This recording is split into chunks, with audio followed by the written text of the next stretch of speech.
like he's getting, a little antsy in between games. And we're going to talk about Jihaad Campbell and Zack Baun and where they could rank among the Eagles' all-time linebacker crews. It's the PHLY Eagles Show.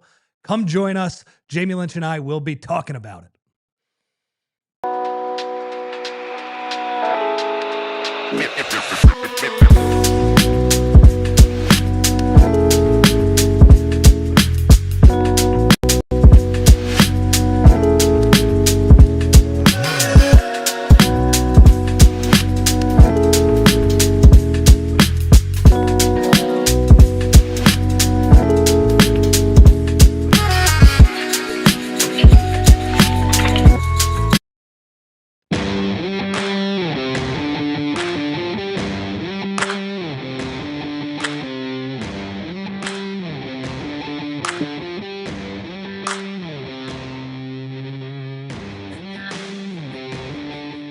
Hello, everybody, and welcome to the PHLY Eagles Show presented by Bet365 and TrueMark Financial live in the Xfinity Studios. I am Rich Hofmann. This is Jamie Lynch. Guys, we got a jam-packed show for you today. Yeah, we do. We got EJ Smith from the NovaCare Complex. We will see if he is a window guy. I think that's very important, and a lot of people will be curious about that. We got Bo Wulf interviewing All-City NFL analyst. Yeah, analyst is the title. Adam Hoge. Who does a great job with the Bears coverage out there. I watched their post-game on, what was it? They were the Monday night game, right? I hate to admit this, but I do like another fan base is suffering. It was unbelievable. Did you see? I mean, I think the CHGO guys do a great job. They do. The angst in that Chicago fan base. If you just type in anything on YouTube, and by the way, primarily type in CHGO on YouTube. Woo, man, they are going through it right now. They're on edge. They're on edge. The coach and specifically the quarterback. Yeah, it's look, we've been there at a different point, but we're not there right now because we're pretty good with the quarterback and the team. Okay, James, as we said, though, an action-packed show today. And I think first, even though it's, almost 24 hours later, it happened, of course, a little bit after the end of the show yesterday. The Jalen Carter news, like Roger McDowell, there was a second spinner on the gravelly road. One of the great all-time Seinfeld episodes. I'm kidding. That wasn't the reason that Jalen Carter avoided suspension for week 2 against Kansas City, but the NFL determined that Carter he'll be able to play. And Andrew, I think, will have some of the key points to put up on the screen for us. He's a little less rich today, He's a little less rich. So thank you, Andrew, for that. Jalen Carter is going to play this week, so that's great. That's, round of applause for that. Way to go. Roger Goodell doing the right thing. He is going to forfeit $57,222. If that seems very specific, I believe that is what a game check is for Jalen Carter. So basically, last week he got paid to not play. This week he's going to not get paid to play. And I thought the most interesting reason of this, Jamie, and the NFL put this out in their press release. They basically said, because he did not play a single snap in the Dallas game, we're not going to suspend him for another game. It seems like they are leaving the door open for one-game suspensions. So I would just say to everybody in the NFL, if that saliva wants to get loose, make sure you're doing it in the pregame. Make sure you're doing it in the first quarter. Don't be doing that in the fourth quarter because Roger Goodell might throw the book at you then. But they determined that because, hey, he did miss the entire game. He straight up did not play. They said that the suspension was served, and that is good news for the Eagles. Yeah, Peter in the chat says, why not appeal? And shout out to everybody in the chat. Let's get a little thumbs up on the page here for Jalen Carter wreaking havoc against KC this weekend. I think there was an immediate impact, obviously, on the game. Javonte Williams just attacked the Eagles right up the middle right away. But I think part of the reason there was a lack of pass rush was Jalen Carter's absence. He's not demanding a double team right away. So Nolan Smith's life got a little more difficult. Jalix Hunt's life got a little bit more difficult. I think they were fairly weak at the position. I think Patrick Johnson got in there once or twice at edge. But the Jalen Carter trickle-down effect is absolutely real. So this Sunday is the first time we're going to get, weird to say, a look at our full offensive line. And then we'll see how much Zadarius Smith contributes I asked Bo this morning, filling in for the Cuz, like, what do you expect? Is this like a 15 snap kind of thing? And Sirianni did talk about that today, about like, how do you gauge a new guy and when they're ready? And he was like, it's honestly kind of a feel thing. Every guy's different. So we'll see. But I expect Jalen Carter to have a massive impact, not only himself, but on his teammates on the line. I thought it was pretty funny that Uncle Vic was sort of mumbling through his Zadarius Smith. I believe it was a certain person who I'm not sure I'm allowed to say his name on this show. He asked Uncle Vic about what he had seen from Zadarius Smith, which is a question that Uncle Vic has gotten a lot recently because there have been a lot of new additions to that defense. And, sometimes, like in the case of the Eagles starting cornerback 2, he basically, does like a diss track on him, like he stinks. It's, it was Howie's move. Of course, we're going to play him the entire game. That doesn't really add up. But yeah, he basically was like, yeah, I've kind of seen Zadarius once in a while. Don't really know if he's in shape. We'll see what we get from him. I think in Uncle Vic speak, I think he's going to be playing every snap by week 5, right? Yeah, by his current logic, yeah. But when on that sort of scale, I think you have to say that. So yeah, that will be interesting. But the thing you love about the Eagles, Rich, on that Zadarius Smith front is like, they're never satisfied. I don't think anybody saw a Tank Bigsby type move coming. Howie's bringing in cornerbacks this week to work out. They ended up not signing him, but he's never satisfied. He's always going to be looking. He's always going to be picking up that call. He's always going to be looking at the waiver wire. And Zadarius Smith is an example of that. He recognized, we're a little weak depth-wise at D end. He seemed like a pretty accomplished player. It was weird that he was out there. He had a pretty good year last year. I think it had to do with the vesting options and him wanting to wait past week 1 to choose his team, because I think he gets fully vested. We'll have to leave that to Bo and the true sickest of sick. But I think that was by choice on his part, if I'm not mistaken. But yeah, a little weird, because when I saw the name, I was like, oh, I didn't realize he was unhoused right now as an NFL player. So it's good to go out and see what you got. Well, he also does have the Vic Fangio traits too, where Vic does not like the speed edge rushers. He likes like more physical players, strong, can hold up against the run. And Zadarius Smith obviously does have the sack production over his career. But when listening to Fran, the first thing he talks about is the violence, the physicality, somebody who can hold up against the run.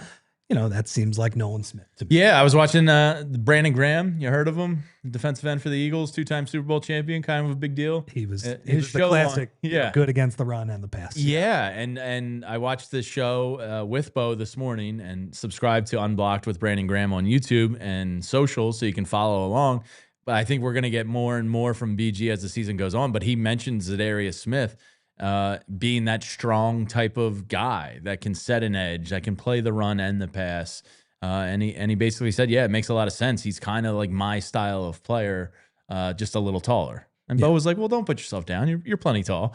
It was fun. It was a good conversation. So it'll be fun to see what happens from the D-line this weekend. So yeah, and good. Like Jalen Carter now being in the game after Jordan Davis having one of the best games of his NFL career and just being able to make it through all of those snaps because of the exercise that he did in the offseason. So that was good. And I was a little worried about I was a little worried that Roger Goodell was, that anti-tush push crusade of his that failed spectacularly. Yeah. I thought he was going to take his pound of flesh with this Jalen Carter move, but at least he said, you know what? He basically sat out an entire game. I can call that a suspension. I think he was smart to do that. Real quick, before we move on, do we want to call out my this pains me a little bit, but my alma mater, LaSalle College High School, Sean McDermott, he was on the campaign this offseason to shut the tush push down. If you can't beat him, join him. And what do we see week 1, Rich? We see a tush push up in Buffalo. What a great game that was. Yeah, I'm glad it lives one more year. It's done. It's done after this. I think it'll probably be done. No way.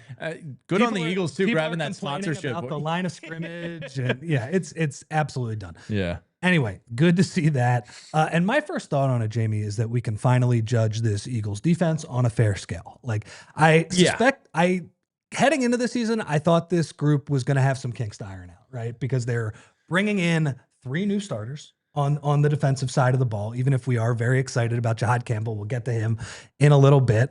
You know, I talked all training camp about the weak link theory, and despite what Fran said, Adoree Jackson very much did look like a weak link in that first game. And look, that the Eagles back seven, it's a group effort, right? They are playing zone coverage.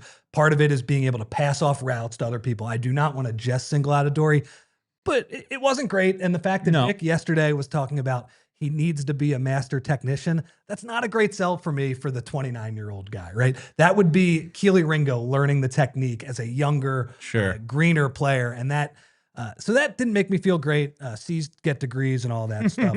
But look, Jamie, the pass rush did not sack Dak one time in that game. And they were playing without Jalen Carter, and he is their best player. So to judge them completely based on that one game, I think is unfair when you get that best player removed right away from the game. And you weren't expecting it either, too. It wasn't like, hey, Jalen Carter on the Monday before the game, you know he's hurt, you know he's not going to be available for the game. No. It's literally right after the opening kickoff. Hey, by the way, best guy, he's out of here for this game. So having him in the lineup, I think we will better be able to judge this entire defense in this game.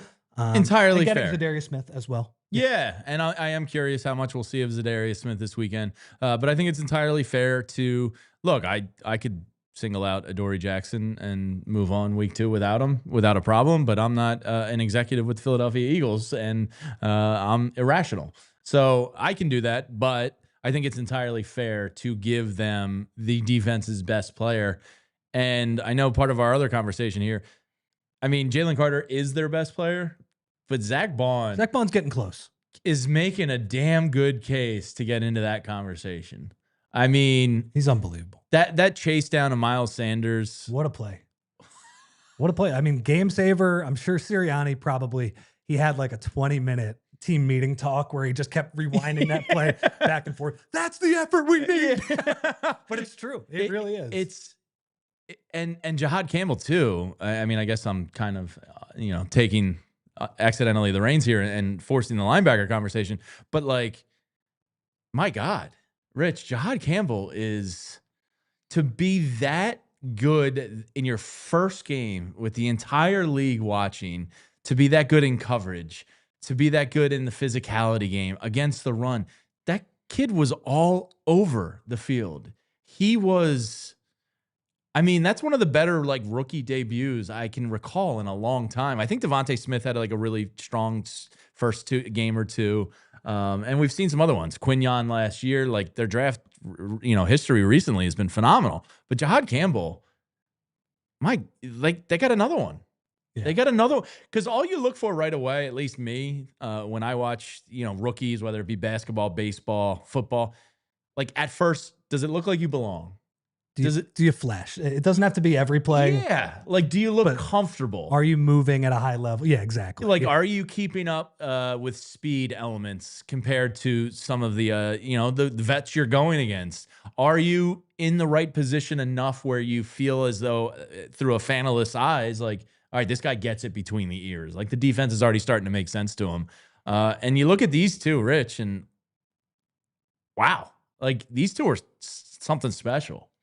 Yeah, and we have the one pass defense for both of them. Those were both splash plays, man. Those were awesome plays.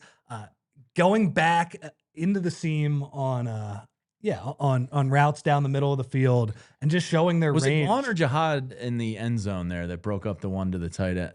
Or it might have been I forget exactly. I think it was Baun I think Baun was the end zone. Yeah, like that was a game-saving play right there. Yeah, well, because if the Cowboys scored again, like, I mean, obviously the score, if they score a touchdown, they win because it's only a 4-point game. Good math by you. Math is mathin'. There's a real chance if it's not for Zack Baun and Jihaad Campbell in that game, you lose that game. You can tell too. I was in the locker room after the game that there's a little big brother, little brother. Sort of thing there too, where Zack Baun is showing him the ropes, which is funny because he's played linebacker much less time than Jihaad Campbell has in his career, which is crazy.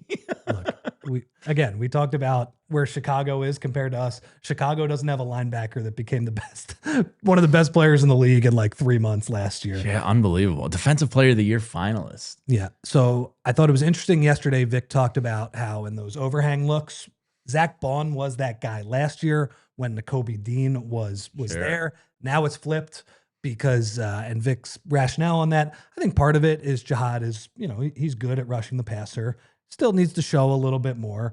But the main point Vic was making there, because he loves to put that linebacker up on the line, maybe blitz him, maybe drop one of the defensive linemen in a simulated pressure.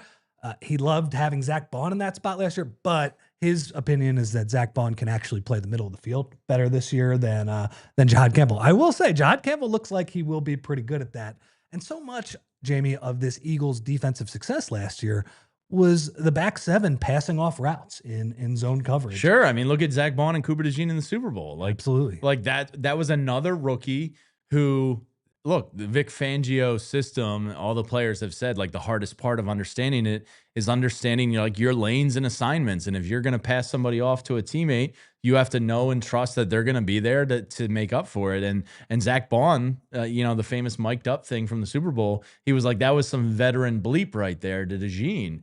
And if Jihaad's already grasping that and understanding that, like, I don't expect him to get worse. He's only going to get better as he goes here. So he started out so strong. His baseline is so impressive. It's hard not to get a little giddy about him. I think Jihaad has some room for improvement too. I think Fran has really hammered this point home that a little bit of the recognition on the run plays needs to get better. He wasn't great on the long Miles Sanders run where Zack Baun actually ran the guy down. No, it was Adoree Jackson. No, Adoree Jackson was much more at fault for that one because he didn't want the smoke. No, because nobody was blocking him and he allowed himself to get blocked and kind of spin like a top on that play. Yeah, that will be a rough watch in the film room for him this week. No, not master technique, I would say, on that one. But he's going to get better at that stuff, right? And I think some of that is just playing the game in the NFL. But like you said, what I want to see from a rookie right away is not 100% being able to diagnose every single play. It's just what are the splash plays? What are you moving like? And he passed that test with flying colors. So having those two guys and being interchangeable and allowing Vic to have a level of versatility with those two guys, it's a bizarre feeling as an Eagles fan because look, this has been an extremely well-run organization since Howie Roseman was running it. Let's say the last decade. From when he got post Chip Kelly, post broom closet, once he got out of there, but it has not always been a very strong linebacker room, and that's something where they haven't just put a lot of resources into it. I mean, Jerry Robinson, 1979, prior to Jihaad Campbell, was the only first round pick they ever invested in. Like, that's kind of crazy. And they sort of fell backwards into this because I remember last year Devin White, that was a pretty big resource allocation. Some idiot on this show said he was going to get more snaps than Zack Baun. Yes, and we're not going to mention names, but somebody did say that here. We should have done the defensive snaps draft again this year. I know people have been emailing me and asking for it, and they're like, where did it go? I know that's a bad job by us. I'm sorry. Maybe we do it. We have some supporters club unique content stuff. Maybe we do that post week 1 or 2 and just, prorate it over the 15 weeks. And the Devin White situation wouldn't happen again, but maybe we can still get it out there in some way. But yeah, they doubled down. And I think the possibilities that this linebacker duo can give us, first off, I feel bad for Nakobe Dean because whenever he comes back from injury, don't really know what the role is going to be. Yeah, he might have gotten Wally pipped a little bit. Maybe there's Nakobe Dean, who was good last year. Really good. Yeah. And everybody in that locker room loves, maybe there's some sub packages where you can have Jihaad as more of a dedicated edge rusher type, a blitzing type, and Nakobe there gets could be ways to get him on the field. Hopefully there is, because I really like Nakobe, the guy. And as a player, he was terrific last year. He took a major step forward last year. And I heard Merrill Reese recently talking about Jeremiah Trotter Jr. And talk about a kid that comes in, and your alma mater, St. Joe's Prep, that comes in and just looks competent. He might not look great, but he certainly looks competent.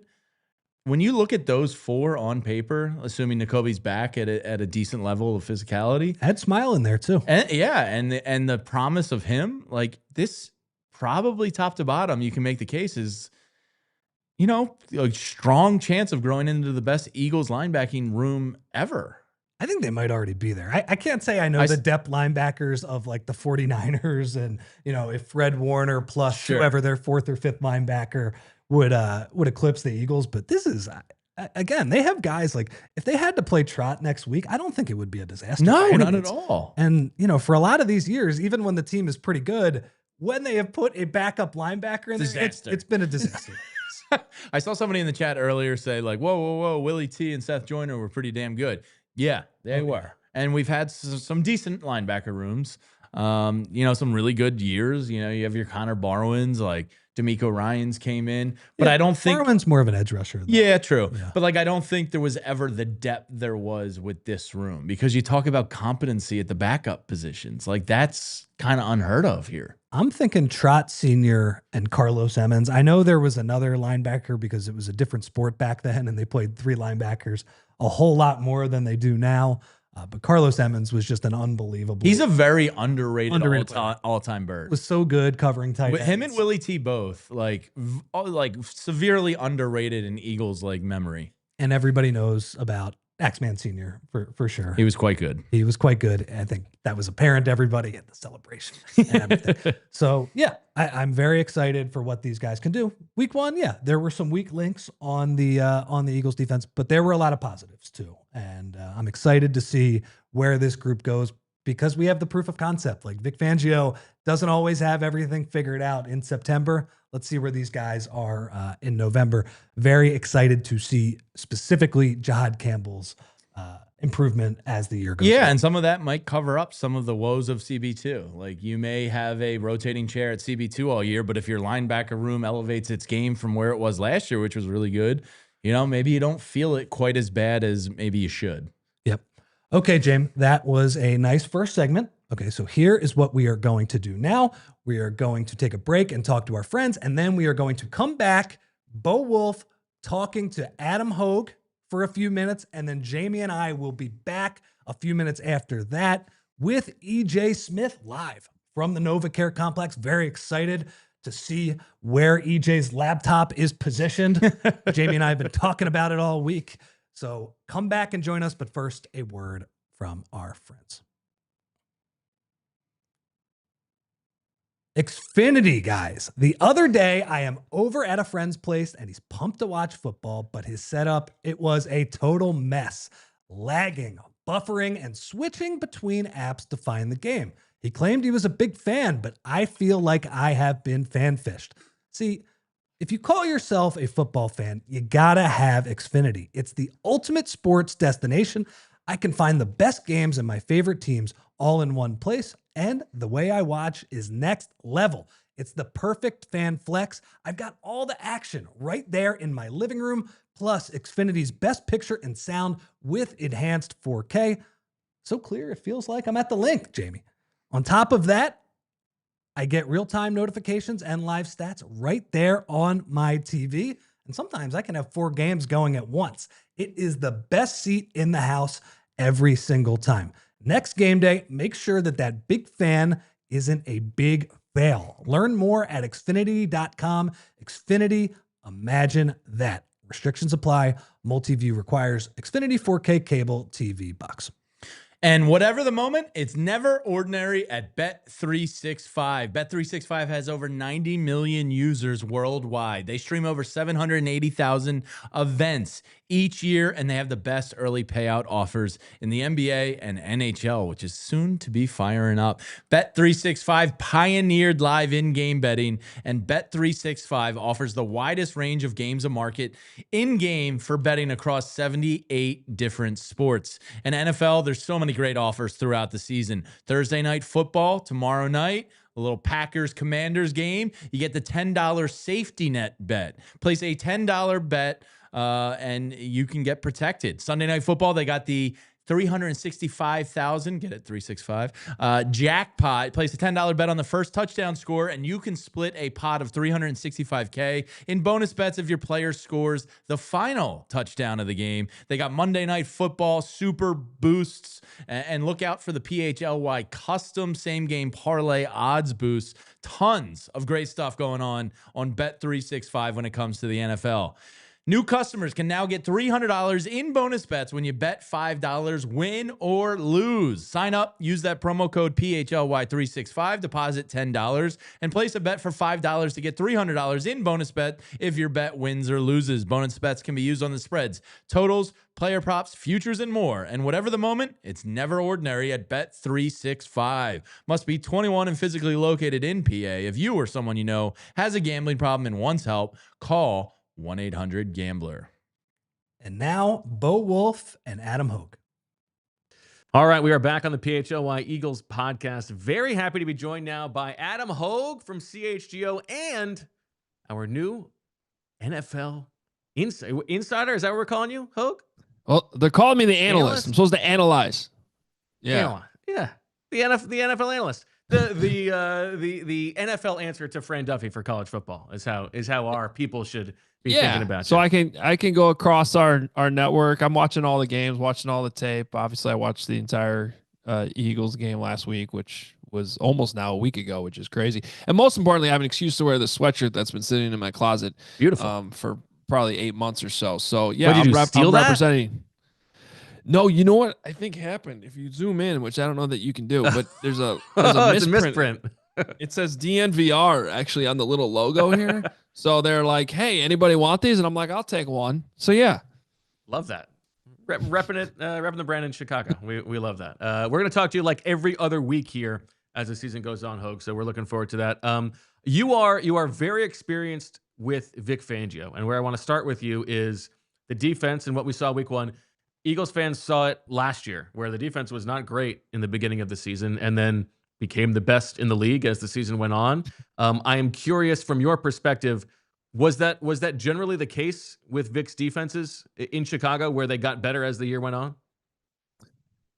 Yeah, I mean, I don't know if it was necessarily like a trend you could see every single year as like, proof to prove that idea. But the one thing with Vic Fangio is you always know he's going to have some answers, right? And so coaches like that typically are going to be stronger in the second half once they make adjustments. I think you saw that in the game last week, right? Like, I mean, we all knew what the Eagles lost in the offseason, especially defensively.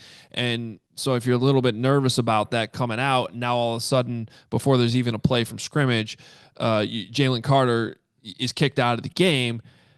That's as much as we were reacting live and you guys were reacting live, if you're Vic Fangio sitting right up in the booth, your entire game plan just went out the window. And if you're on the other side with Brian Schottenheimer and Dak Prescott, and they said this after the game, everything that you were worried about that entire week that you were game planning for with your fronts and everything just changed. And so I think that you saw that right away. I mean, all of a sudden you're like, oh, wow, this is going to be a shootout. Everybody's scoring touchdowns on every drive. Oh, no. Halftime comes around. Things calm down. Vic Fangio is able to make those adjustments because he's so good. I mean, I think he's the best defensive coordinator in the league. So that also applies. You zoom out, big picture over the course of a season. And I think you guys have the proof in the pudding from last season in what Vic was able to do. And I feel the same way now. And then all of a sudden, you go out and you sign a Zadarius Smith. You make these personnel adjustments the Eagles are already doing with their extra time this week. And I have no concerns. I think they will. I'm going to be writing a weekly power rankings for all of the All City networks every single week. It's, it'll be up on Thursdays on all PHLY. And I had the Eagles number one, not just because they won the Super Bowl last year, but because, and I put it right in there in the first week, because I'm not worried about what they lost on defense. They have Vic Fangio. Yeah, well, I will ask you about which NFC team is the next highest ranking in a minute, but let's stick on Vic, because I do think that is part of what gets lost in the the Vic copycats around the league, like trying to run Vic's scheme. When you talk to people who have been in the building with him, and what they say is like the thing that makes him a superhero defensive coordinator is that there are a lot of coaches who say, players not plays, and we got to build the defense around our players' strengths. But he really truly lives that, and he is not, didactic in like the defense has to do this, and it takes him probably a little bit of time to learn the personnel that's new. And so right now, cornerback 2 is an issue. Like Adoree Jackson's not great. Yeah. We'll see if he keeps a job and for how long. And, the rookie safety, Drew Makuba, had some ups and downs in week 1, and you got to figure out how best to use those guys together. But there's no doubt that, Eagles fans should have faith that Vic Fangio is going to be able to figure that out as the season goes on. Yeah, and look, when he was here in Chicago, I watched him basically fight through a rebuild where the personnel out there on the field was not very good. And then it gradually got better over a few years until they add Khalil Mack in 2018. They changed the coaching staff, but they keep Vic around, and all of a sudden they're, the best defense in the league. So he at some point you are, I don't care, you're the best coordinator in the league, whatever. You are going to be limited by the personnel you have on the field. And the Eagles, like every other team, are going to have a hole somewhere.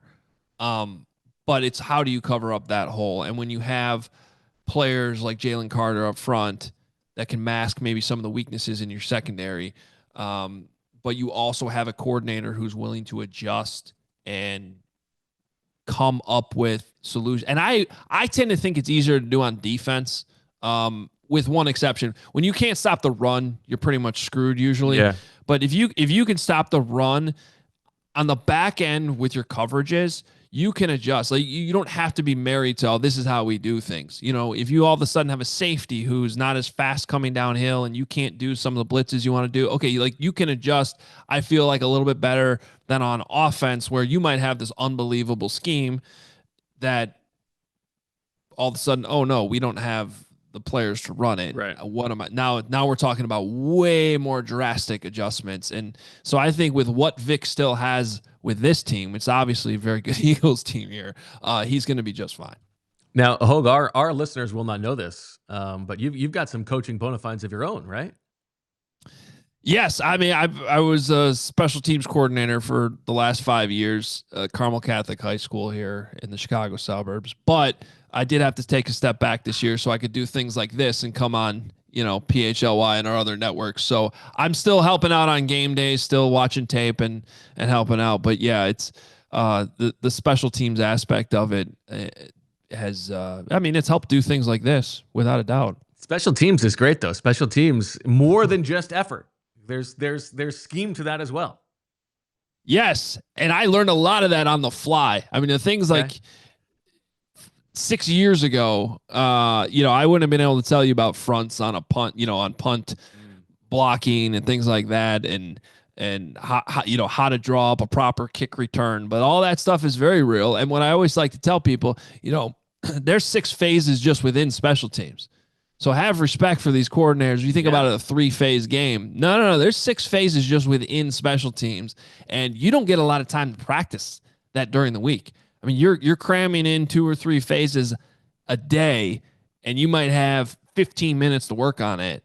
That's a real thing. The high school level, the college level, and the NFL level. When you start talking about corrections, the Bears had a punt block the other night. Everybody saw it on Monday Night Football. You can kind of see that coming throughout the game. You don't have a lot of time this week to get that fixed once you're in the season. Like you got to accomplish a lot of that stuff in the off season and in training camp when you have more time to work on it. You are the perfect person for me to ask you about one of my pet things now, Hoge, is Dave Toub, Hall of Famer. What do you think?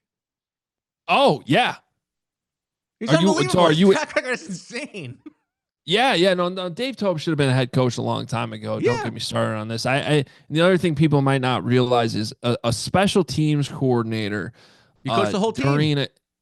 Not only do you coach the team, coach the whole roster, but on game day, in the game, you are more tied to the head coach than I think any other coach on the sideline.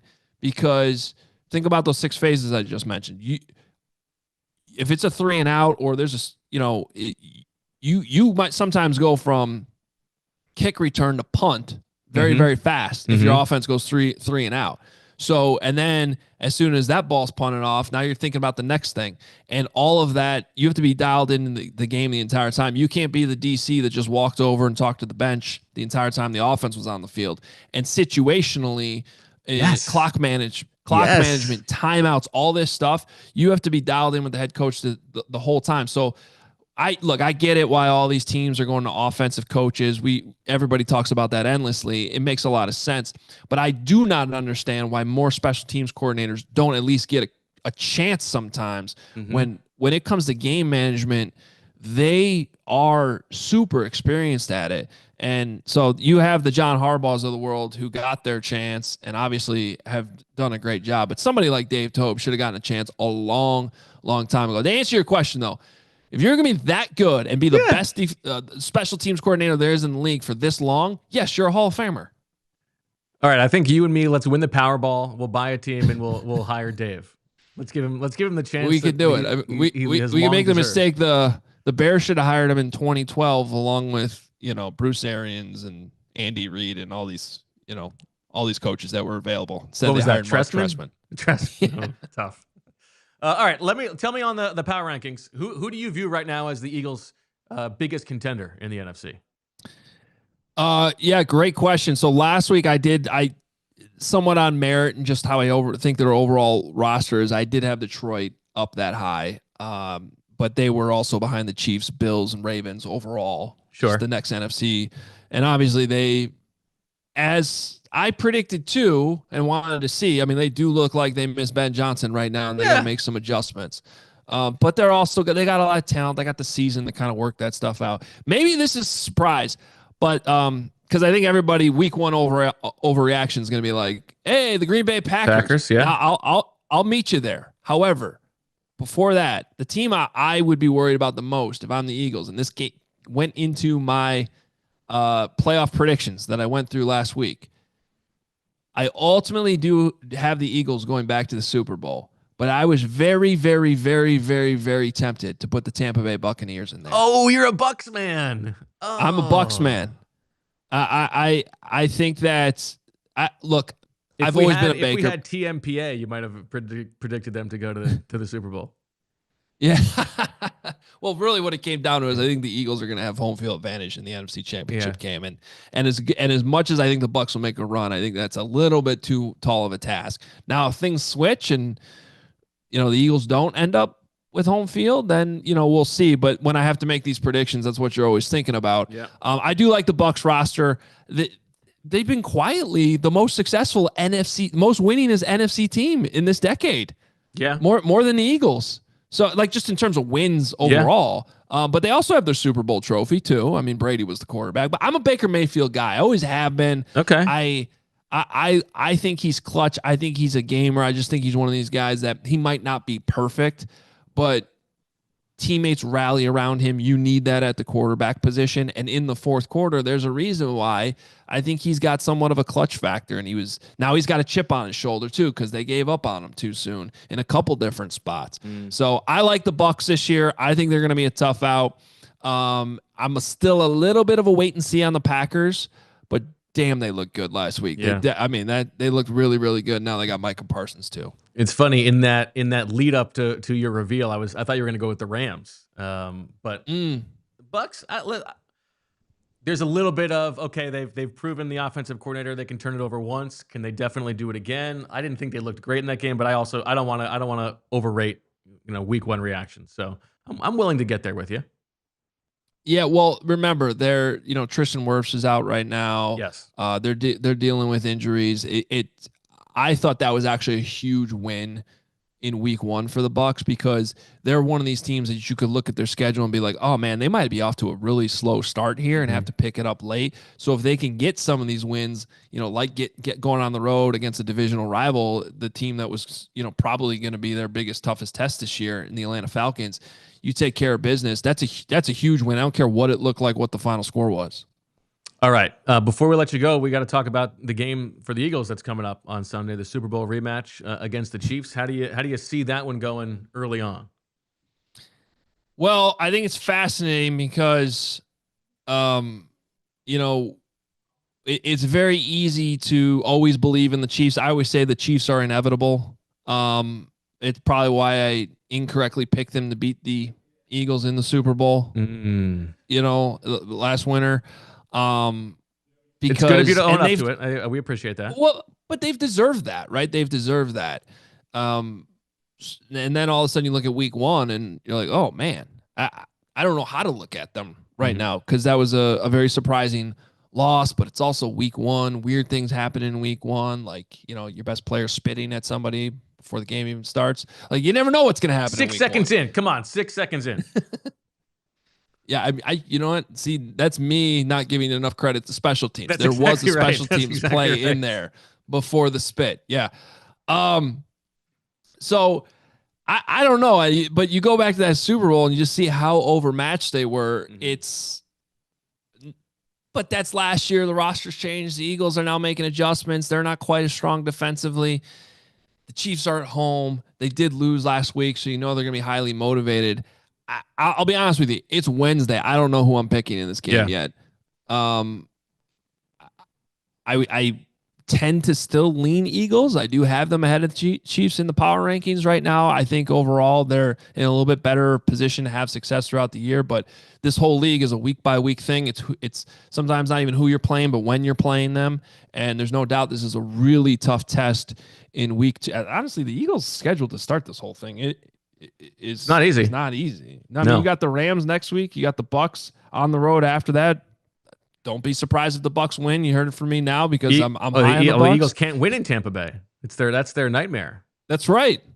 So you got that going on. Big game for the Eagles this week. I think it's winnable. They're very good. And it would go a long way if you start 2-0, not having Jalen Carter in week 1, then you go to Kansas City, get that win. I mean, you got to be feeling really good about yourselves. Did you ever was there ever in your coaching with the high schoolers, any spitting incidents? I cannot. I mean, there's some wild stuff that happens in high school football, but I don't remember a spit.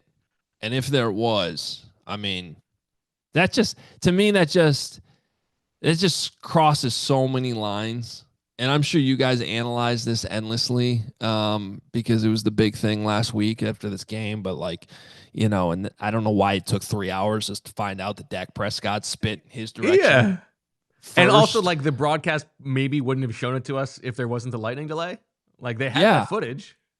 But also, there was an hour lightning delay. We didn't see it till the delay was over. Like, where did this come? It was so confusing to me watching. We had to deal with 45 minutes of Jack Collinsworth. Yeah. Yeah. And Jason Garrett. But there's obviously a difference between spitting in the direction of somebody, spitting at someone. They're both bad. One's worse. You can't be spitting in somene's face. You can't do it. You deserve to get thrown out of the game. You deserve to get fined. That's and I will say, I think the NFL handled it pretty well.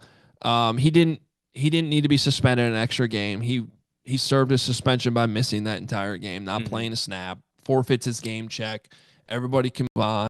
I did enjoy locally this is why the Bears didn't draft Jalen Carter. Sure. And I was like, okay, let's make a deal right now. You tell me I'm going to lose Jalen Carter for game 1 because he spits at someone, which is horrible. I'm not justifying it at all. Don't do that, kids. Nobody do that. Not just kids. Nobody do that ever, okay? But if you told me you're going to lose him for the first game, but he's going to be an all-pro the rest of the season, I'll still take Jalen Carter. Thank you very, very much. I'd love to have Jalen Carter. Is that one that is still a source of anger for Bears fans? Like, how has Darnell Wright been? Yeah, I don't know that it's not like a major controversy. It's one of those things that gets brought up maybe every couple of weeks where it's like, they could have had Jalen Carter. Seems like he's, better. I mean, he's for sure better.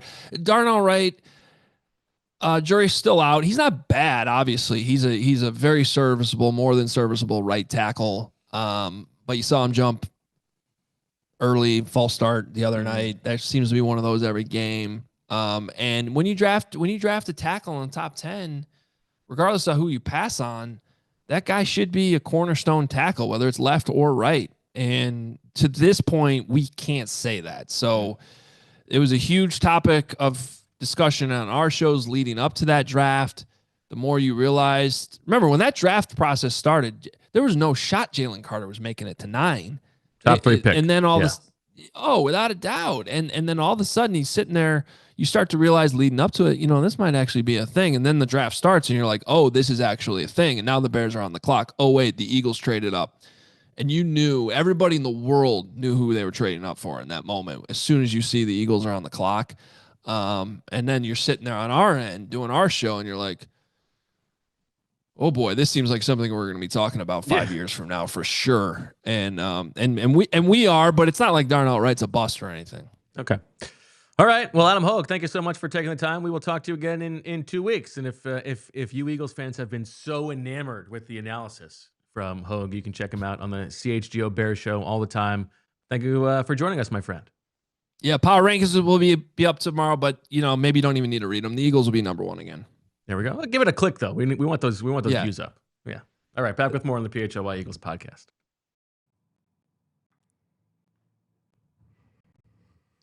And whether your favorite team wins or not, there's always another way to win with the Bet Parks online casino app. Check out their brand new casino games like Huff and More Puff and Fire Blaze Sky Queen. A Bet Parks exclusive, the only app I ever used to play all my favorite casino games in the palm of my hand. You can play blackjack, my favorite, roulettes, craps, poker, baccarat, online slots like Cash Eruption, 88 Fortunes, and Cleopatra online slots. Their favorite streaming shows have slots like Walking Dead, Squid Game, Breaking Bad, one of my personal favorites, Peaky Blinders, and your all favorite classic casino games wherever you are. New users can get up to $1,000 casino bonus back if you're down in the first 24 hours. Go to betparks.com and download the app right now and enjoy all the action and excitement from the casino at your fingertips. Must be 21 and in PA, New Jersey, Maryland, or Michigan for Bet Parks. You love to play, you play to win, you bet with Bet Parks. Gambling problem? Call 1-800-GAMBLER. And guys, I had a few subscriptions that I was not aware of for multiple years, but that was before I got Monarch Money. And I imagine I am not alone. Most people cannot name all of their financial accounts or what they're worth, their 401k, properties, investments, whatever. And this lack of awareness leads you to leaving money on the table, like my subscriptions over multiple years. But with Monarch, you can feel organized and confident in your finances. It's an all-in-one personal finance tool that brings your entire financial life together with one clean interface on your laptop or your phone. And just for our listeners, right now, Monarch is offering 50% off your first year. And guys, this is your finances. This is something that you cannot be messing around with. For me, it was finding those pricey subscriptions, but for you, it might be discovering your forgotten 401ks from past jobs and realizing how much they were worth, and just understanding how much cash is sitting idle for you. Look, guys, everyone is busy and real life can get in the way. I know it certainly has for me, but this is important. These are your finances, and Monarch is not just another finance app. It's a tool that real professionals and experts actually love. Money can get in the way of couples too, as well. Monarch will bring those couples together. So guys, do not let financial opportunities slip through the cracks. Use code PHLY at monarchmoney.com. That's code PHLY at monarchmoney.com in your browser for half off your first year. That's 50% off your first year at monarchmoney.com with code PHLY. All right. Welcome back to the PHLY Eagles Show, presented by Bet365 and TrueMark Financial in the Xfinity Studios. And now we're going to go to the man himself. EJ Smith from the NovaCare Complex comes to us on the Xfinity mobile call-in line. EJ, how was getting set up for your first live hit for us? Oh, this was really exciting. I didn't get the room that I was intending to get, but I think the setup is still good. I should have probably rearranged some furniture, give you some more glimpse of the Eagles out of there, EJ? We got to get you in the room you want. All right? Is somebody nationally? Is it somebody locally? No, it's another that local beat reporter. Here? No, it was not persona non grata, but yeah, no, I mean, it's all good. We got a couple of good spots up here, so we're in good shape. Good. All right. We would usually ask you like 5 questions about, muscling people out and weird interactions you've had, EJ, but you have told us that you do have a practice to get to in 10 minutes. So busy few days here for the Eagles, EJ. You had the Jalen Carter news yesterday. You've had Howie Roseman wheeling and dealing a little bit on the mini bye. I guess you heard from Nick Sirianni today. What was the thing that stood out most to you from Nick's availability today? Yeah, I mean, probably what he didn't say about Jalen Carter. He was very, the message from him was that they're going to keep all that in-house. But it did stand out to me, as we sort of assess the aftermath of the suspend or the 1 game suspension from the NFL and the hefty fine that Jalen Carter faced. Nick Sirianni didn't really want to get too much into potential discipline from the team side of things or even a reaction from the league, which, I mean, again, the fact that he didn't say much does stand out to me. I'll be curious to see how they handle it in the game. I'd be surprised if there was very much from the team side of things, whether it's like, I remember last season he was out for 1 series because of being late to a meeting. I don't really know if it would surprise me if it was more than 1 series. And honestly, even that, I'm not really expecting to see much aftermath from there. But other than that, Nick Sirianni has kind of mastered the art of saying very little in his press conferences, if I'm being honest. But I found it noteworthy that he was talking about Zadarius Smith and the potential role that he could fill on the edge for the Eagles against the Chiefs. And he sort of mentioned that, each player kind of has their own, pathway to learning the system and being able to play. I think it's important to remember, though, that edge isn't one of those positions that's very involved. There's not many strings attached. So it wouldn't surprise me to see him play. But again, I'll get my first look at him on the Eagles practice field today. So I think we'll see how it goes throughout the week. All right, knowing you haven't seen him, EJ, if I had to set a line right now that the folks at Bet365 wanted to pick up, and I said 16.5 snaps for Zadarius Smith on Sunday, are you taking an over or are you taking an under? I'd probably take the under on that one. I think Patrick Johnson was around like a dozen. That would be where I'd start to struggle. I feel like, if you told me he had 10 or 12 snaps, I'd feel okay about that. More than 12, it would surprise me. But again, this isn't a position that you need to know a whole lot about the system. I mean, especially if you only want to use him in pass rushing situations. I think the Eagles can get into a lot of those third down situations against the Chiefs. And if they are, I think that he could have a pretty big role. So maybe you could talk me into the over, but I'd probably take the under at 16.5. EJ, one other guy that I am curious about is Tank Bigsby. Did Nick say anything about him? I believe there was a report from Derek Gunn that Will Shipley does have a fractured rib. D Gunn's very good. I think he can probably take that to the bank. Yeah. So what did Nick say about Tank Bigsby, why they acquired him, and maybe what his usage might be like in these few weeks if Will Shipley is out? Yeah, he was optimistic about the player, both as an offensive addition, but also as a special teams contributor. I think the messaging from the team was definitely more so about his special teams contributions, but I do think he adds something, especially with Shipley out, to that running back rotation. He's a guy who can kind of do a little bit of everything. I don't think he's just a third down back. I don't think he's just a short yardage guy. So I think he can he can fill that role that Shipley filled, and honestly, Kenny Gainwell filled before that. I think he kind of does factor into that as well. So I think he's an interesting addition, and that's pretty much what Nick Sirianni said as well, that that they like the player and that they're always trying to work around the margins of the roster. I think the Shipley injury definitely factors into it, though. It would have been hard to envision them having 4 running backs on the roster, given how tight they are at other positions. So yeah, I think Shipley on IR is definitely in play in the next couple of days. Honestly, they probably make that move on Friday if they were going to make it. Last one for me, EJ. The other thing that jumped out to me about the press conference was the question about, can you kind of force feed an A.J. Brown? And Nick Sirianni's answer, I think, was right in that, like, I don't want to get too in the head of Jalen Hurts. I have to trust his gut and instincts out there. But also at the same time, I need to see A.J. Brown catch the ball. Did you like that answer? Do you believe that answer? Like, do you just have to let Jalen find A.J. and let nature take its course, which it inevitably will be?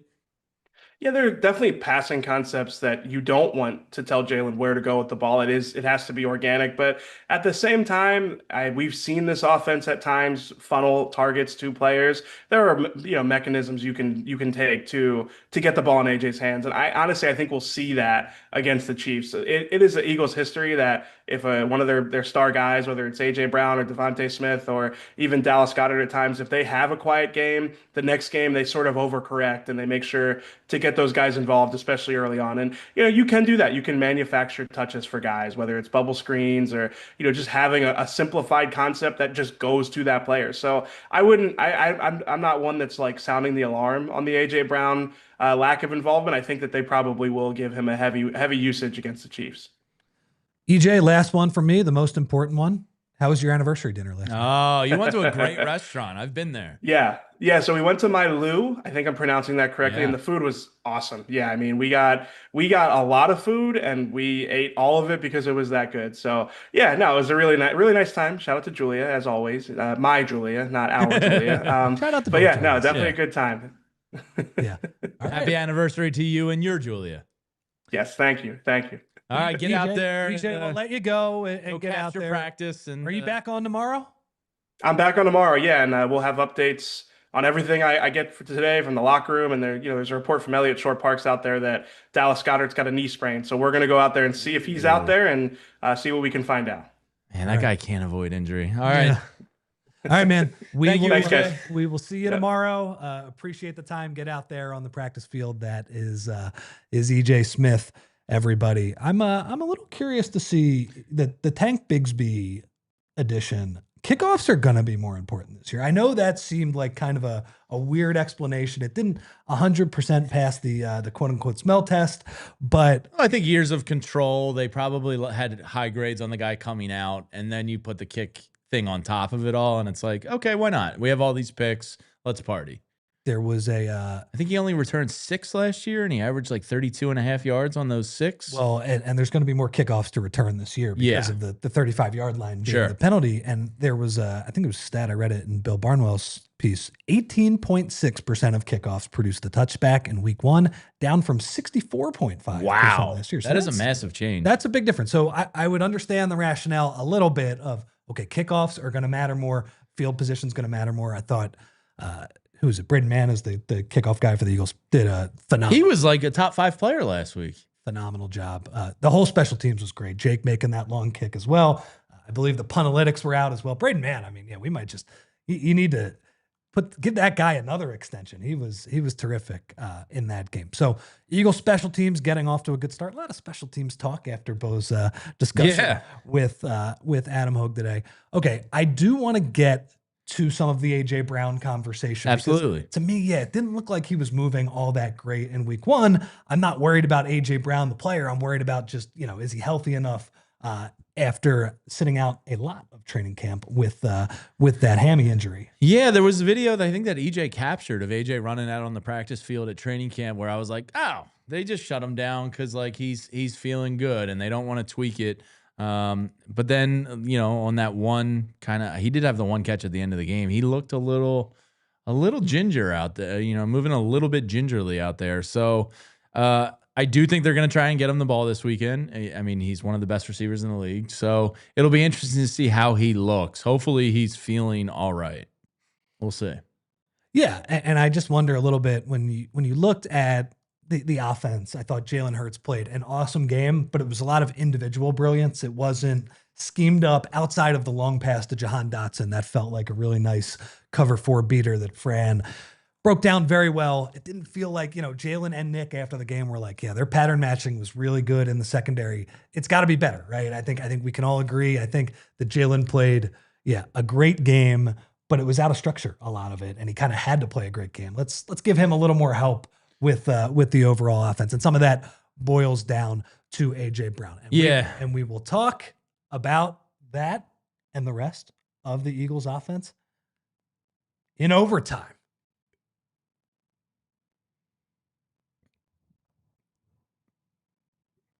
Yeah. To that point, like Sirianni's answer about A.J. Brown, and here's his stats from last year where he had his lowest target. Well, actually the last 3 years of his lowest target, and then the following week, Rich. And you see this is good stat digging by you here. You went back and found his lowest target game of each year. So I will say that the one difference is 2023, his lowest target game was against the Giants in the last week. That didn't count. He got hurt right away. Fake game. Yeah, fake game. He got hurt. So MetLife Turf was out for that game. But yeah, as you see, I hate that stadium. The following week, you think like, oh man, they force feed AJ. He doesn't really have like a ton of huge games. No. After that, it's pretty surprising to me actually. Good to see that he's getting in the end zone. You have the inner excellence game in there as well. But it really felt like in most of those times it was 2 weeks afterwards when he completely went off. So I'm not sure. I'm sure they're going to get him the ball more than one time if he's out there this week. But history says that maybe don't expect like a massive performance from A.J. Brown, especially because one of those low target games was against the Chiefs. Yeah, I was just going to say the 2023 was against the Chiefs, and then he gets 9 targets the following week. Yeah, it'll be interesting to see. Devontae also was like, it's always Jalen and AJ, and like Devontae wasn't a huge part of the game plan either. Maybe you just had to give credit to the Cowboys for taking those 2 early reads out of Jalen's progressions. But I thought Nick's answers today was the right thing to say. Like, I think he's getting pretty good at this press conference thing of not saying too much. I hate it. Where's my flower analogy, man? But like, it's like a golf swing with, I'm sure, the coach and quarterback relationship. You don't want to get in his head too much. Like, you need him. Like, you can show him things after the game, but you can't in game be like, yo, AJ or Jalen, AJ was breaking open. You know what I mean? Like, because then he's not making his progressions. He's not instinctually playing quarterback. He's mentally been taken out of his norm. So I thought Nick's answer was good and sound and like the right coaching way to approach it. That being said, I want to see A.J. Brown have an impact on the game on Sunday. Yeah, and I think the big caveat here is we're not sure if A.J. Brown was healthy for that last game. And if he's healthy, there's really no excuse because you can't just be like, oh, they're completely taking away A.J. Brown. He's unguardable. There are ways, run that slant. The highest contested catch rate in the NFL last year. Get him a screen, but he wasn't moving great. No, he wasn't. And multiple people, including Fran and EJ and Bo, all pointed that out. So I think you give Jalen and maybe Patullo in particular a break in that, especially because Jalen, I think, played a phenomenal game considering the Cowboys did such a nice job on the back end. What was your overall, you were there, you were in the stadium, down in the locker room. What was your overall impression of Patullo and the job he did? I thought overall, like, I wasn't that crazy. I wasn't like wowed by it, but I was like, it appeared competent.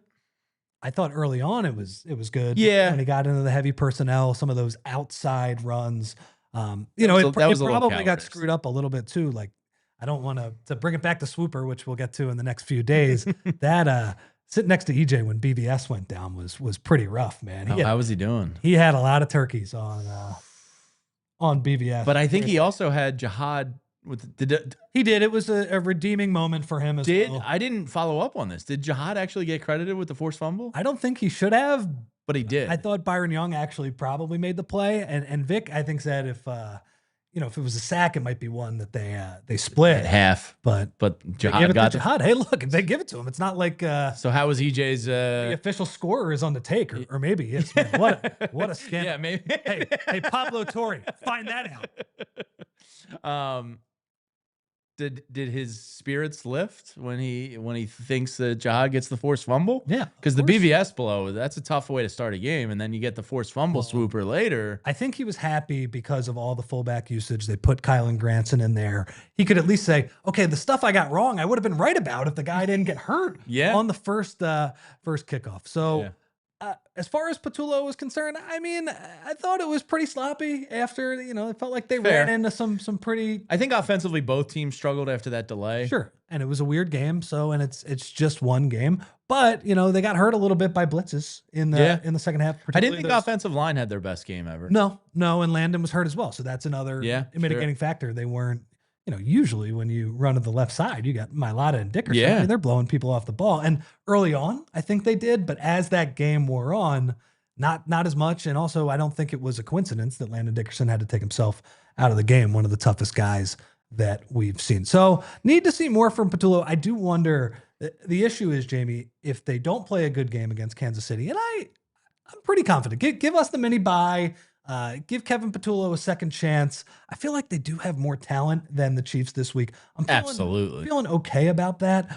But if they do struggle, I do wonder if it's one of those things where people look back to the end of that first week and say, oh, maybe there was a sign. Maybe we overlooked it because the Eagles won. We do have to talk to a couple more of our friends, but we will do that, and then we will spend a little bit of time breaking down Spags, Andy Reid, and the Super Bowl rematch.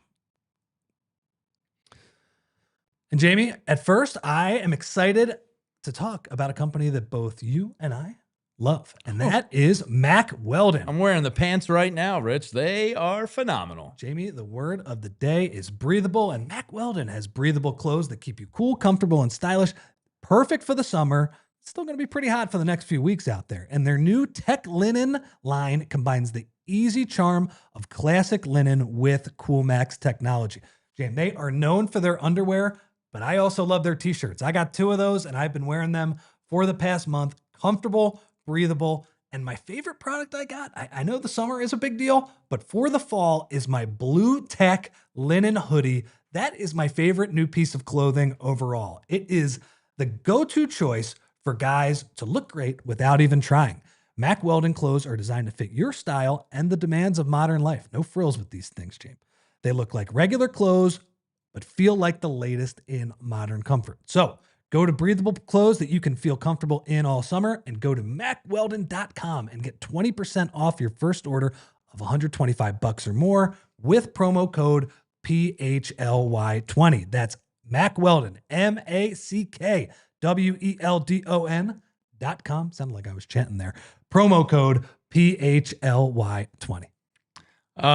You know what's for dinner in my house tonight? Some glorious steaks. Because we got a big old shipment from Omaha Steaks yesterday, and Bo Wulf was kind enough to cut me off some pieces of beef, and I am pumped. I've used Omaha Steaks my entire life. You want to make your a happy father-in-law?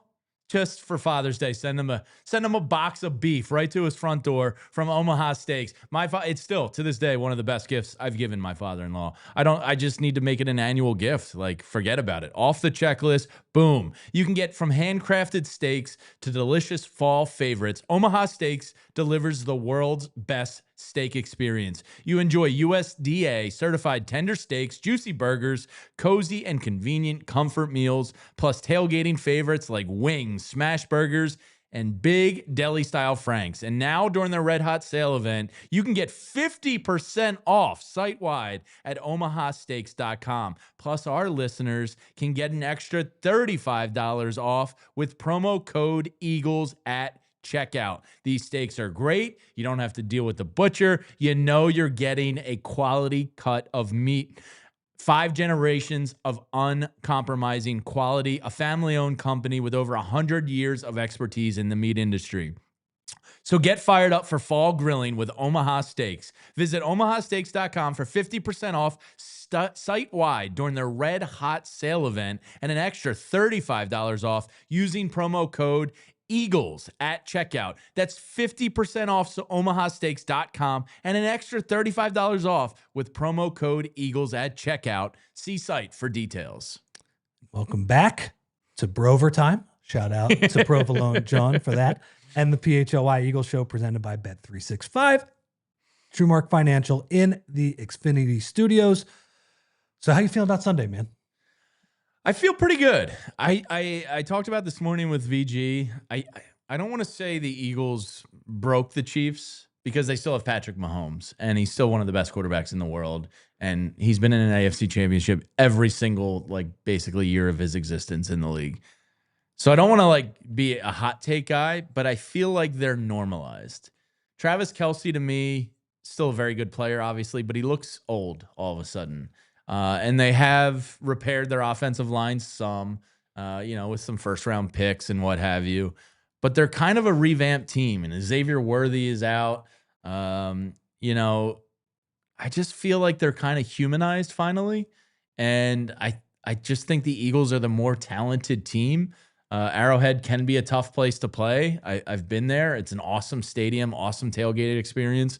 So it's they have a real home field advantage. So I do worry about that a little bit. And it is Patrick Mahomes, and he could pick on Adoree Jackson all day. But I think overall, I usually defer on the side of talent. And I think the Eagles are the more talented team. And I feel pretty good about their chances of going in there and making the Chiefs 0-2.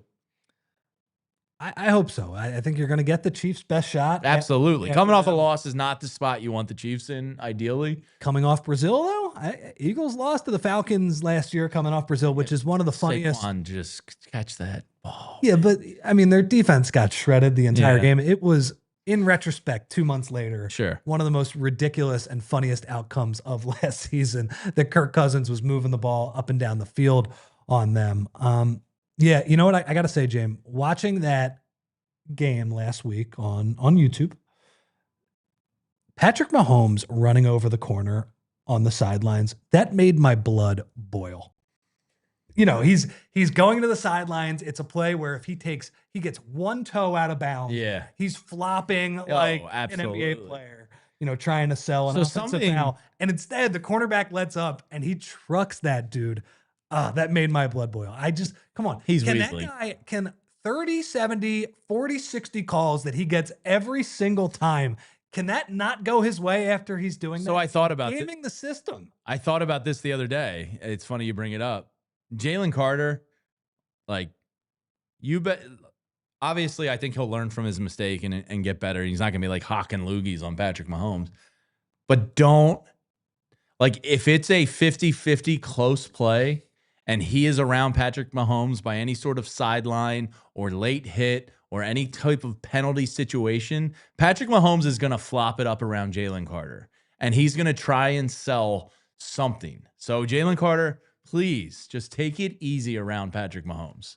Like, I want him to play his game, but I also know that Patrick Mahomes is going to play cheap and flop if he gets the opportunity around Jalen Carter, knowing that Troy Vincent and the league have him in the crosshairs right now. That's going to be hard, though, because those are going to, unlike Spitgate, those are going to be the penalties where I look at and I'm like, well, he's just trying to get the quarterback. I know, but you know Mahomes is going to flop around him. 100%, but you got to try your best. I mean, it's one of those things where script here, you know? We ask these guys to play the most violent game possible, emotional game possible, but also be smart. And I think on those plays in particular, I think we need to take a step back and say, okay, that's a little bit of a hard needle to thread there. I would say spitting on somebody. Let's maybe not do that again. Definitely don't do that. I think you can thread that needle okay for the next. But I am on a Mahomes fraud watch on Sunday. Their defense got absolutely obliterated by Justin Herbert. That was Justin Herbert's.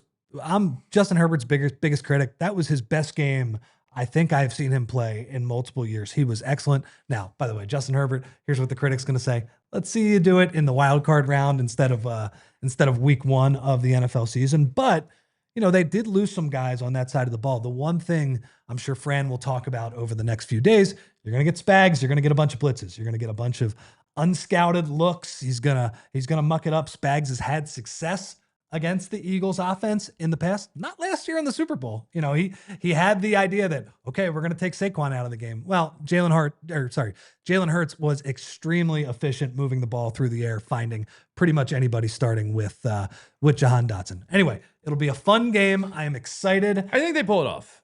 I think the Chiefs go 0-2. I feel good.